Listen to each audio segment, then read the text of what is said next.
So I was raised to believe that the more time and energy and attention and planning that you put into achieving a certain goal, the more likely you were to achieve that goal. And I suppose the one exception to that equation would be being cool. And which unfortunately certainly escaped me, that kind of footnote escaped me when I was 13 years old. Because I devoted every resource that I had at that time to acting and looking and being cool. And in the mid-'80s, when I was a teenager, to me, seemingly the straightest path to being cool was to align yourself with the surfing culture. Because it was a time where everyone was wearing jams and surfing t-shirts and Oakley sunglasses, and I didn't have enough money to buy a surfboard, nor did I have the time spent at the beach to learn how to surf. So I did what I thought was the next best thing, and that was to buy a boogie board and all the peripheral equipment that you could get to go with the boogie board, including web gloves and fins and a leash. And and I would drag it to the New Jersey beaches, and I felt pretty cool.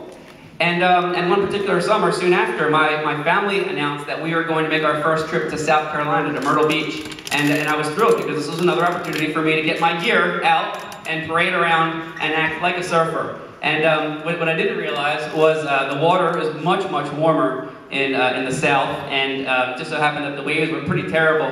But that didn't stop me from every day going out and just kind of bobbing, with all my equipment on, my Zinka sunscreen, green or purple, and just kind of wading around, just sweating to death out there.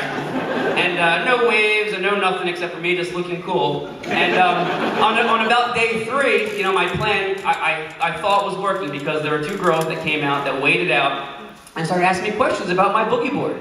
And I told them all about my passion. I explained it to them, and I told them, this is my thing, and this is what I do, and this is how I live, and this is who I am. So after not too long of just, kind of bobbing along and then not seeing me catch any waves, so they suggested that we would go back to the hotel hot tub. And I was like, yeah, we'll go back to the hotel hot tub. And so we went, and in the wetsuit, which is every bit as inappropriate and uncomfortable as you would imagine. And I'm sitting, kind of making very nervous conversation and very benign things back and forth. And then one of us realized that the intake, where the water is suctioned in, seemingly is missing the screen or the cover or the cap. And we could kind of put our hands on it, and it would suction it and make a squeaking noise and stop the bubbles. And we were experimenting with that for a while. And eventually, I decided that heroically, I'm going to go down and take a closer look at that situation. And because I had a wetsuit on anyway, so I dove down, and I couldn't see anything but bubbles, and I'm kind of feeling across and along the wall, and out of nowhere, boom, I feel a tremendous clamp on the side of my face, no lie. And I panicked. I mean, it had me good, and I panicked, and I imagined, here I am, I'm going to drown upside down in a hot tub with a wetsuit on. And so, in my panic state, with all my might, I put both hands against the wall, and I pushed, and I honestly felt air escaping through my mouth from the side of my face, and it felt like 2 feet of skin was kind of drug behind, and finally, I came free, and I emerged, and just, completely traumatized, and they looked at me, and they began to laugh hysterically, and what it was a perfectly circular hickey on my face. The darkest, most perfect circle on the side of my face.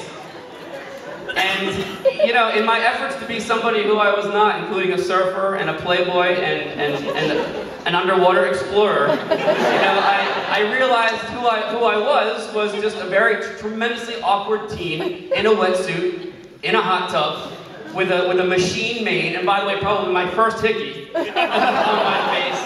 But I was pretty okay with that, and I think, in joining them in laughter, I took the first correct or real step into realizing my goal. Thank you.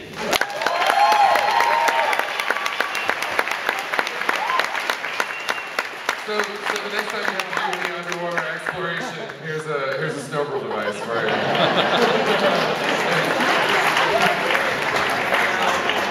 All right, let's get some scores for Rob.